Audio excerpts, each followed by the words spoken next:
Take a deep breath. Inhale the scent of that ancient world.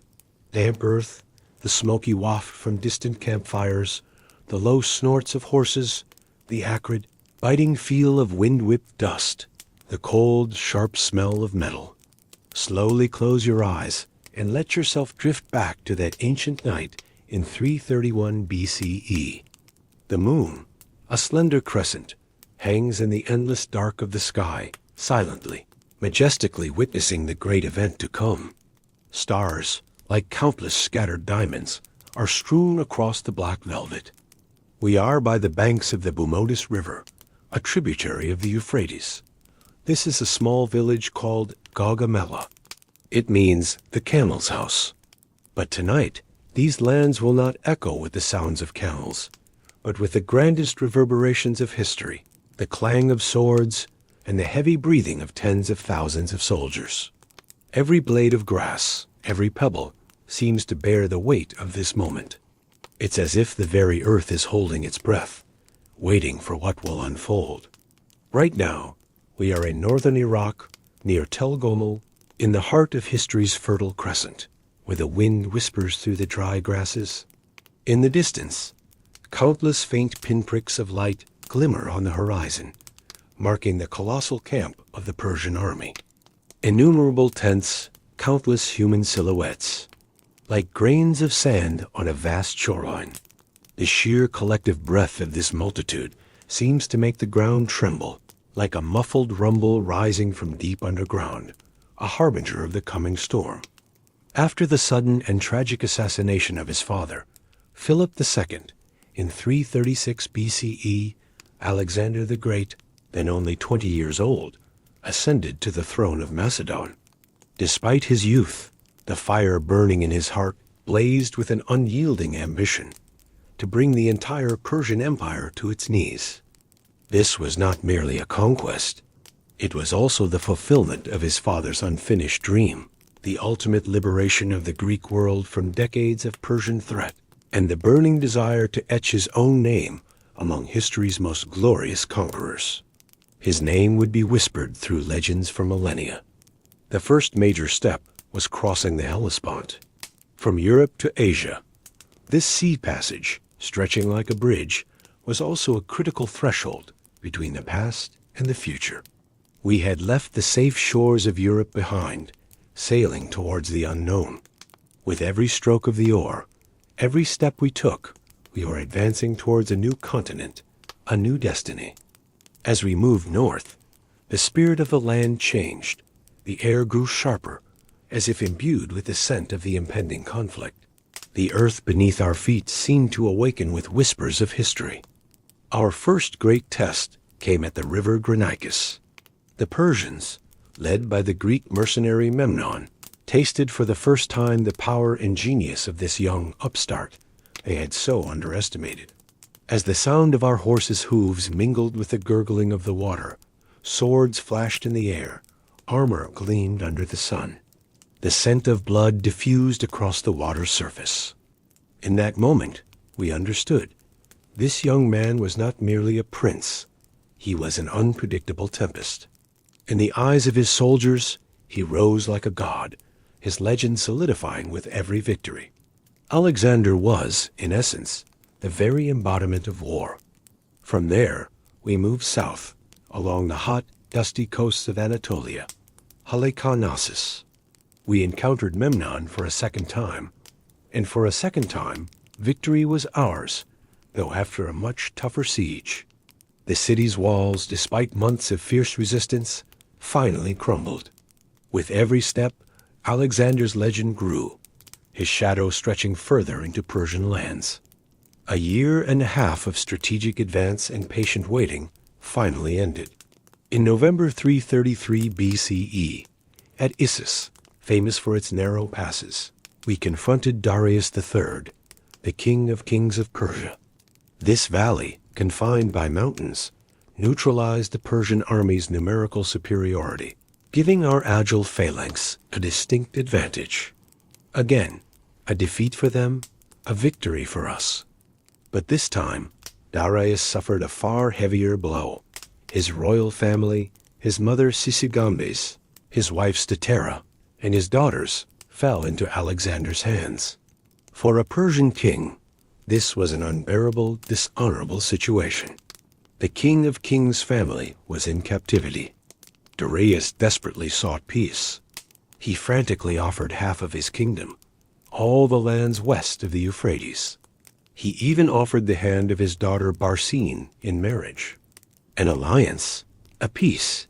But Alexander's reply, etched in gold letters in the annals of history, clearly revealed his limitless ambition and his vision for world order. There cannot be two suns. It would upset the world order. And he added, "Come, face me again in battle." This was not just a challenge, but a declaration of Alexander's unwavering conviction that he was an instrument of fate, believing that only one ruler could exist in the world, and that ruler would be himself. For him, it was all or nothing. After Issus, we advanced along the Mediterranean coast. It took 7 months, but the fall of the island city of Tyre, a symbol of resistance, was inevitable. Every stone, every wall bowed to Alexander's determination and engineering genius.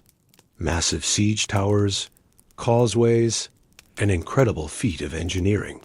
Even the seemingly impregnable fortress fell. As we moved south, Jerusalem and Egypt opened their gates wide to us.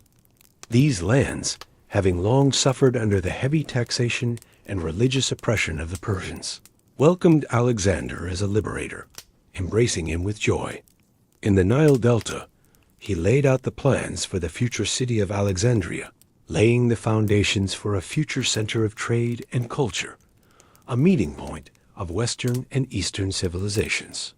He visited the temple of Amun at Siwa, listened to the prophecies, and solidified his belief in his divine support. Throughout all this, his mind remained constantly focused on the next step. And then, he turned his gaze back to Darius for the final reckoning. This would be the last duel between two great rulers. Our main objective initially was Babylon, the administrative and cultural heart of the Persian Empire. The city's fabled gates awaited us. However, when our intelligence indicated that Darius was waiting with his full might at Gaugamela, we turned our route north without hesitation. Alexander knew a victory at Gaugamela would open the gates to the entire Persian Empire. The legendary riches of Babylon, the magnificent palaces of Persepolis, and the strategic importance of Susa, all would be within our grasp. This was not just a battle. It was the destiny of an empire. Darius, he had learned his bitter lesson at Issus about the disadvantage of narrow terrain. This time, he had chosen the battlefield himself. He had carefully selected Gaugamela. With its wide, flat terrain, it was a place where he could utilize the sheer size of his army and his heavy weaponry to their fullest potential. Darius saw this flat plain as an arena where his scythed chariots could be unleashed with devastating effect. He was more prepared than ever before. He had gathered soldiers from across his entire empire, warriors from the Iranian plateau, brave cavalry from Bactria, even fearsome Indian mercenaries. Their numbers. Some sources say 50,000, others 100,000, and some ancient accounts even estimate nearly 1 million soldiers. Imagine now a colossal human tide stretching across the horizon, filling an area almost the size of a plane. Every single soldier was a sliver of hope for Darius. His army also included elephants, 15 of them, like terrifying shadows. Although they were not effectively used in the battle, their mere presence was a psychological weight, enough to break the morale of an enemy. Their earth-shaking steps added a terrifying grandeur to the Persian ranks, and one of his most fearsome weapons, 200 scythed chariots. These were dreaded machines that had not been very effective before, but on wide plains they could advance with tremendous speed and be utterly lethal. The sharp scythes glinting on their wheels were like butcher's knives. Darius had supplied his infantry with longer swords and lances and had dramatically increased his cavalry force to an unprecedented scale. Everything was designed to halt Alexander's swift advance. The terrain of Gaugamela. It was wide, flat, not like the constricted valleys of Issus. It was ideal for scythed chariots, an expansive area where cavalry could perform wide maneuvers. Darius had considered every inch of the land. He had ordered the ground leveled, literally preparing a stage for battle. Obstacles, hidden traps, sharpened stakes. Everything to impede Alexander's swift advance had been meticulously planned. Darius was confident. The overwhelming size of his army and the strategic advantage of the terrain would bring him absolute victory. This time, fortune would smile upon him. He would not make another mistake. He had closed off all potential escape routes. Our camp lay a few miles from Darius's, enveloped in the silence of the night. In the cold, sharp night air, we would take only our weapons into battle. Nothing else, not a single item that would add unnecessary weight. A small scouting party was hastily assembled.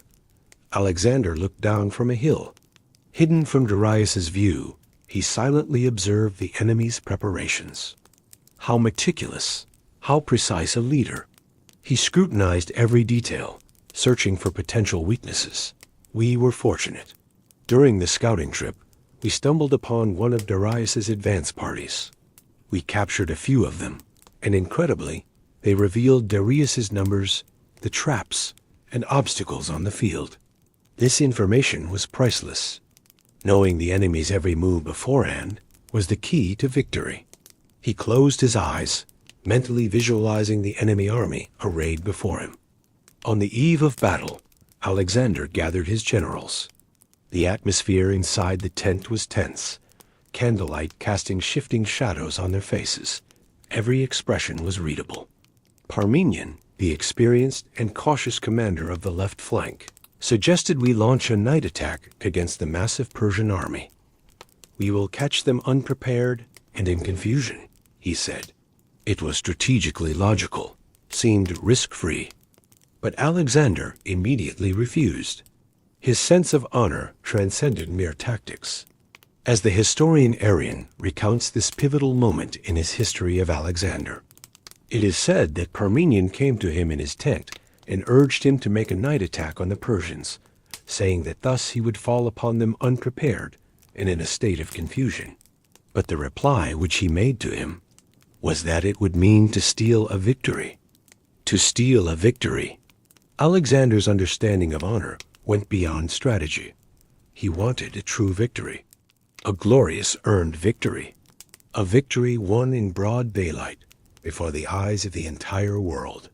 To attack stealthily in the dark of night was, in his view, cowardly and dishonorable. Victory had to be won courageously and openly. Afterwards, he addressed his men. To reassure the typically superstitious Macedonians, he told them that an earlier lunar eclipse was a sign of victory. This signified divine support, proof that the heavens were on their side.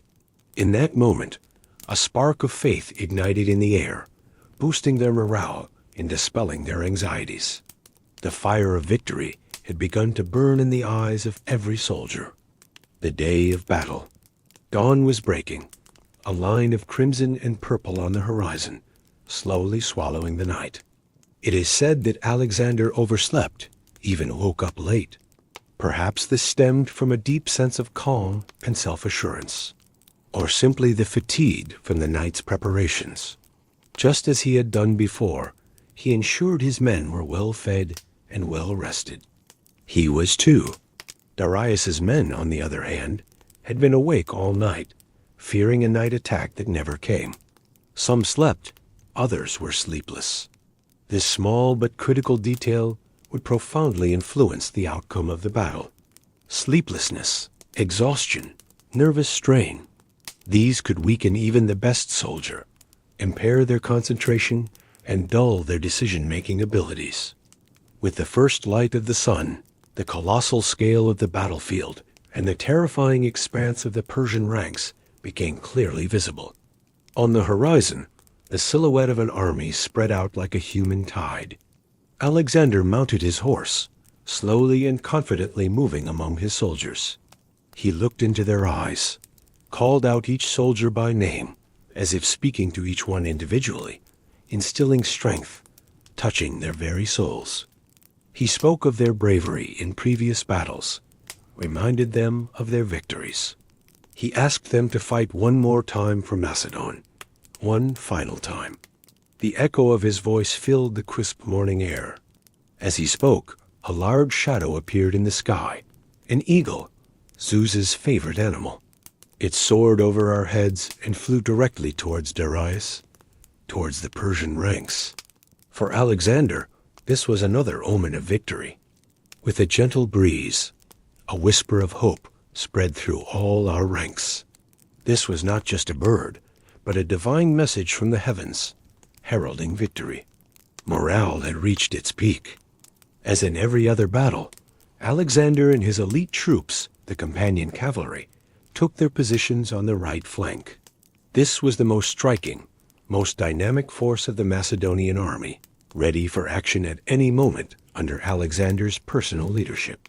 Parmenion, as usual, held the left flank, adopting a more defensive role and stabilizing the wing, forming a strong defensive line against any potential flanking attempt by the enemy. In the center was the well-trained Macedonian phalanx. With their long spears, the sarissas, they formed an impenetrable, insurmountable wall. This marching wall, moving with a thundering sound, instilled fear in the enemy.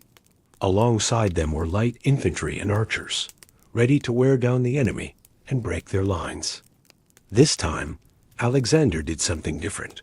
He positioned infantry units at an angle on the ends of both the right and left flanks to protect against a possible flanking maneuver by the Persians. These companions, or guards, would secure the wings of the main army, preventing Persian outflanking movements. He also placed additional Greek infantry to the rear of the center to provide support in case of a breakthrough or encirclement. Every detail was the product of a genius mind. Alexander viewed the battlefield like a vast chessboard, calculating every move in advance, anticipating his enemy's potential steps. The battle began. The initial roar, the war cries of thousands of soldiers, and the thundering sound of horses' hooves assaulted the ears. The clang of metal against metal, the creak of shields, the swish of spears. Alexander and his companions immediately moved to the right at an oblique angle, as if part of a grand dance. This unusual and audacious maneuver created confusion and disorder in the Persian ranks. Following Darius's orders, the Persians, under the command of Bessus, moved to their left, further and further at an angle, attempting to outflank Alexander. As the Persians advanced further to their left, entering uncleared, rougher terrain, a large opening, a gap, was created. Precisely in the center of the Persian line, not far from Darius's own position. It was as if fate had prepared this moment, opening a door for Alexander's genius. Seeing the opening, Alexander did not hesitate. He wheeled his horse. He quickly formed his men into a wedge, and without hesitation, moved to his left into that created gap. Swiftly and decisively, we charged towards the bewildered Darius, directly at the heart of their formation. It was like a lightning strike. Unexpected, surprising, and devastating. The Persian ranks began to dissolve, their order utterly broken. While Alexander was engaging the Persians on the right, Darius, in a desperate last move, sent his scythed chariots towards the Macedonian center. These machines approached us with a tremendous roar, their sharp scythes tearing through the air, carrying the scent of death. The ground trembled beneath their wheels. However, this maneuver did not achieve the effect Darius had hoped for. The Macedonian phalanx, instead of panicking, with extraordinary discipline, simply opened their ranks like a gate, allowing the chariots to pass through. Once the scythed chariots had passed through to the rear, they were immediately surrounded by Macedonian infantry, and hand-to-hand combat quickly ensued. The chariots' effectiveness was nullified. They had, in fact, turned into a trap, the Persians' own weapons turned against them. On the right flank, Alexander, in the most critical moment of the battle, spotted Darius in the heart of the Persian line. He seized the opportunity and threw a spear at the shocked king. It missed by mere centimeters. However, this was the final blow. Just as at Issus, Darius realized that victory was hopeless, that defeat was inevitable, and he fled. Plutarch, in his Life of Alexander, describes Darius's flight. Darius, now seeing all was lost, that those who were placed in front of him were broken and beat back upon him, that he could not turn or disengage his chariot without great difficulty, the wheels being clogged and entangled among the dead bodies, was glad to quit his chariot and his arms, and mounting, it is said, upon a mare that had been taken from her foal, betook himself to flight. This was the humiliating flight of an emperor, the fall of a leader, and simultaneously the collapse of an empire. The Persians fighting on the left flank, seeing their king flay the battlefield, quickly gave up the fight in demoralization and were soon routed. With their leader gone, the enormous multitude became a meaningless rabble. They had disintegrated. Our pursuers chased them relentlessly, breaking the last pockets of Persian resistance. When the battle ended, only the whisper of the wind remained on the vast plains of Gaugamela, and the silence of the dead. The scent of blood, mingled with earth, carried a bitter memory of history. The setting sun heralded the end of the battle and the Macedonian victory. Alexander's strategic genius, the unparalleled courage and discipline of the Macedonian soldiers, had brought the immense power of the Persians to its knees. With this victory, Alexander was, without question, the king of all Asia. The Persian Empire, like a 1,000-year-old dream, had dissolved, relegated to the dusty pages of history. A new era was beginning in world history. The dawn of the Hellenistic age was breaking. Alexander's name would be whispered for centuries to come.